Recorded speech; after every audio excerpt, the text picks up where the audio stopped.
And you were swearing up and down that Morrison was going to be the guy. You, my brother, some other dude. And I kept telling y'all, this dude keeps wearing these bedazzled pants and scholarship thing and these sunglasses with his fair hair. I'm like, this dude ain't it. Houston, we have a problem. Yes!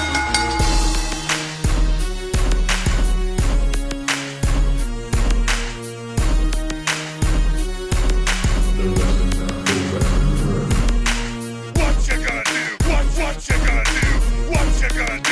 What you gonna do? What you gonna do? What you gonna do? What you gonna do? What you gonna do? What you gonna do? Oh yeah. Now let's bring it.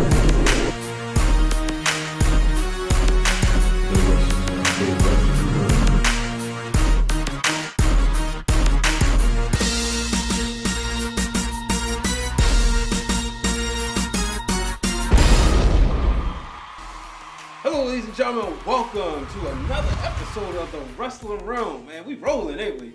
Yeah, man. We got to keep it up, man. Got to keep it up. Got to keep it up. So, today, let's talk about life after the WWE. Okay. Now, you always like to call me a WWE mark, and I'll say, you know what? Proudly. Because you are. So, it's in blood, man. But there is life afterwards. You got guys asking for their release, especially here lately. As we sit back and record in 2019, seems like it's more popular to do so right now. What's your thoughts? Because I know you've kind of taken a delve. In recent memory, you've taken a step back and stepped away from the WWE as far as viewing the current product, I should say, and more view like, I'm going to go back. This stuff is getting on my nerves. I'm going to watch the old stuff, and I'm going to watch your New Japans, your ROHs. So what you think? I think naturally today, so much talent is emerging in the world of professional wrestling per se, right? There's so many ways for so many superstars to get newfound exposure that they probably wouldn't have had 10, 12, 16, 20, 50 years ago. Right? So we have YouTube, we have social media, we have media, we have media. We have all types of media and all types of stuff that allow superstars to say, I don't really need a machine to make me popular with the fans. And naturally, it is the fans that put these superstars in the best position to be successful, make money, and be big-time superstars. Especially if they communicate with their fans on social media. Naturally. So if I'm a fan of you, Shawn Michaels, it's okay. You can tweet me back something. I don't really tweet Shawn Michaels back, but I'm a fan of his. So naturally. Yep. That's neither here nor there. Naturally, it's giving a lot of power back to the many superstars of professional wrestling that genuinely want to wrestle. Yep. They genuinely want to get in front of the fans. They genuinely want to put on a show. They want to take bumps. And they want to get in there and they want to do what they love to do. What they watched, what they grew up on, what they naturally fell in love with. But in today's WWE in particular, it is a boatload of talented individuals and there's not enough space or TV time for all of them to do what they love to do. That's true. So naturally, as an independent superstar coming up in the ranks, your biggest dream is to get to the WWE, to dance and perform on the biggest stage, to make the money, to enjoy the t-shirts, to work the sold-out arenas and main events, and the biggest pinnacle of them all, your WrestleMania. But things have changed over time where now it doesn't seem as if you need the WWE for all those things. Still need for WrestleMania.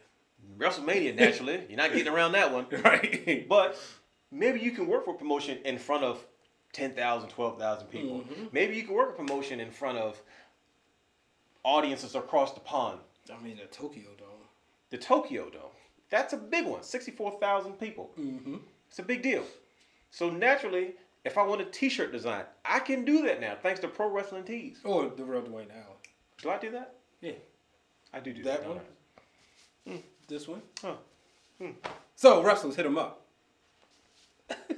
Yeah, I just put you over. No, listen, that's the first time you've put me over in a long time. Oh, come on! So, usually, because you got your own thing going on. So I appreciate you.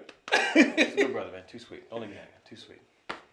So naturally, wrestlers don't have to follow what is considered the status quo of the WWE these days. If you're not being used, you can decide I want to do something more.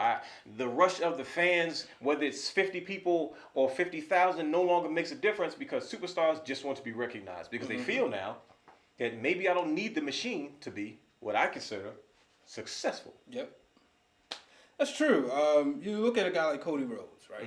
Homegrown. Let's not forget. Homegrown in the WWE. What'd you say? Born with a silver spoon in his mouth? Absolutely. Say when it comes to the business? Of course. And he left because he wasn't like the way he was being used. I mean, he even went on record saying he had the challenges was like figuring out what to charge people, what to charge promoters, what to expect, because he hadn't been through this before. No. But he went out there, he's thrived. You know, we mentioned him on our Breakout Superstars episode, which you can find on the Wrestling Wrealm YouTube channel. Did we? Yeah. But you said he wasn't a breakout star because he was expected to do everything we've seen him do in Impact, Ring of Honor, New Japan. So then, now he's created his own company. Well, he's partnered with his boys, and they created a company, All Elite Wrestling. And now, right now, All Elite Wrestling looks like the pretty girl at the club. Start off, Jon Moxley. Jon Moxley shows up, AEW's Double or Nothing, and all of a sudden, he does a podcast, and he rips everything that's wrong with the WWE. And now he's echoing statements that people are feeling. And that's what we're saying. Well, there's life after the WWE. Because you look at a guy like him, he's gone overseas, and he went to New Japan.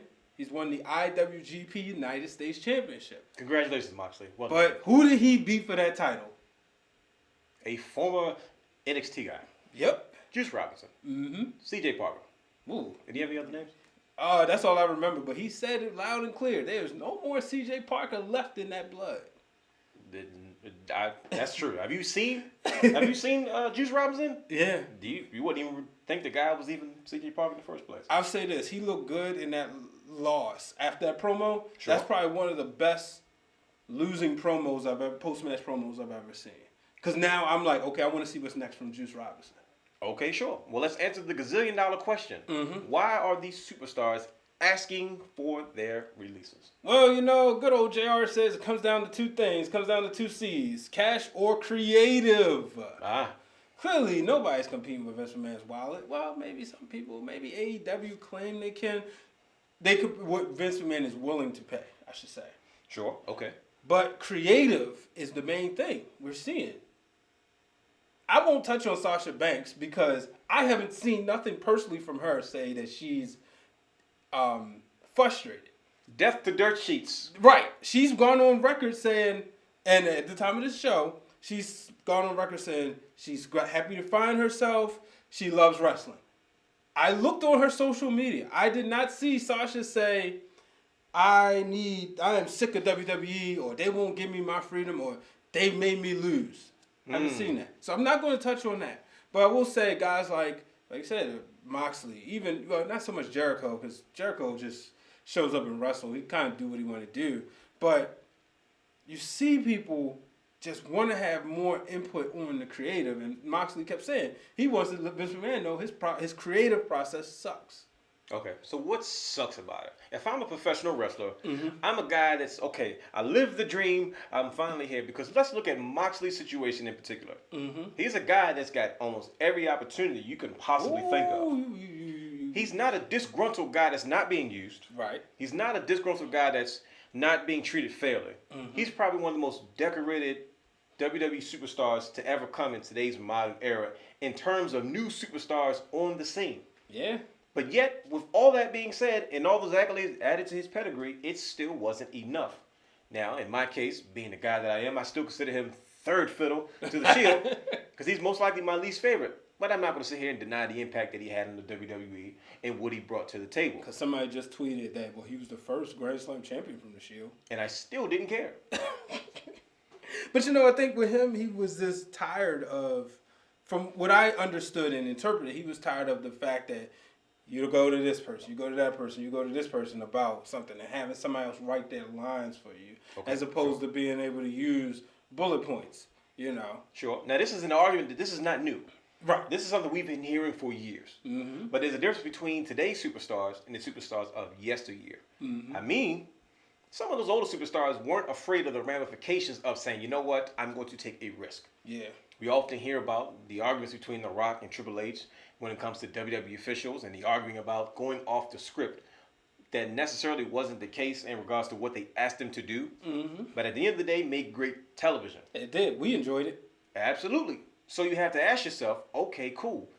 Are these new superstars not adjusted to the old way? Or does a change really need to take place? Change. It would be nice to see a change take place. What change would that be? But see, now here's the thing, right? Sure.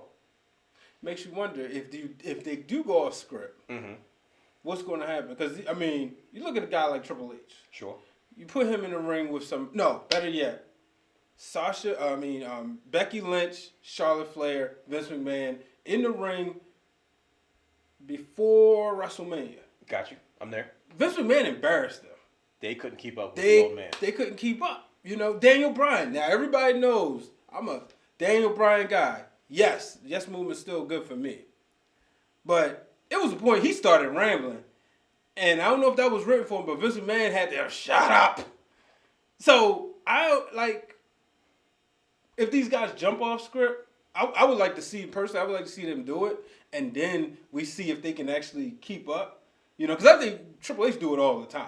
I don't think nobody's writing for him. John Cena the same way. You know, we saw him do that with Roman. Come on, dude, it's a promo. If you can't, how you gonna be the face of the company if you can't do this? Definitely called him out. He called him out. I find it very hilarious. So that's the thing I want to see. Well, okay, let's be fair. Sometimes leaving the WWE can be the best thing for a superstar.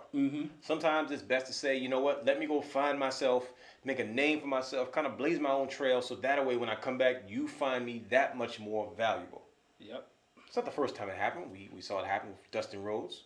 Vince McMahon clearly told him, go let your father get over you and I'll come steal you when you're ready. Right? Yeah. So let's look at some of the superstars that have successfully either been released or purposely asked for their release and found success outside of the WWE, as well as some that didn't fare too well and maybe proved the WWE wrong in being released in the first place because they suck. And we'll do that after these messages.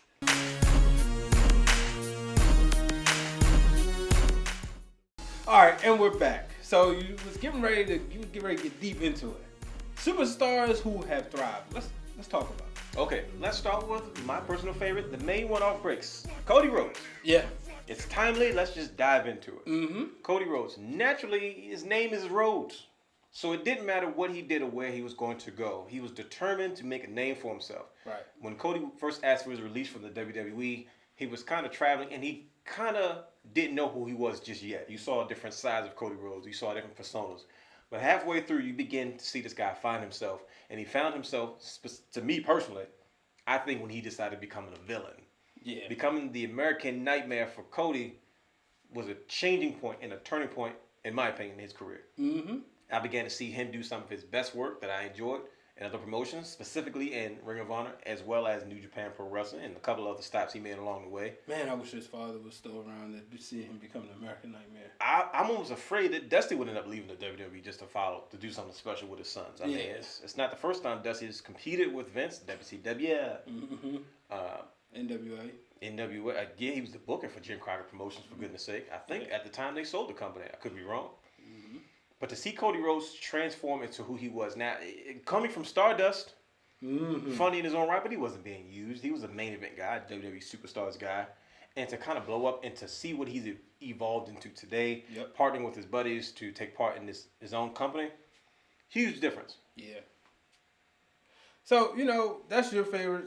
One guy, I'm going to go back. Harry Smith. That's a throwback. Yeah. I'm a fan, like I said before, like, British Bulldog was one of my guys I like watching wrestling. Mr. Perfect. So naturally, I like, I'm interested in their children. I want to see what they can do. The babies, second and third generation. Huge fan of Curtis Axel. I was like rooted for him when he was McGillicuddy, but I didn't like the gimmick. When they changed the Axel, I was like, yeah, I'm ready to get behind this guy, and he flopped. Don't say flop. Okay. They dropped the ball, man. Absolutely. Because they took Lesnar. He came back and they took Paul Heyman away. Don't try to make it like my man. I give you that. You ain't throw my man on the bus like that. Well, he was Intercontinental Champion, won it on Father's Day, and he was beef with Triple H and Vince. He had something set up. He did, but his personality wasn't strong enough. His charisma didn't have enough charisma to make people wish for him to come back. Yeah, well. But Harry Smith is another one. I want to see if anybody got a link, if there's some footage out there. They said that he teamed up with his dad, like, as he was starting to wrestle, you know, in the later years of the Bulldog, you know, they actually teamed up. He said, I've seen that. I've seen it on social. Okay, yeah, I know Bruce Pritchard said that believes that he was still around, that they would have been working together. Oh, no doubt. But you see him overseas in New Japan.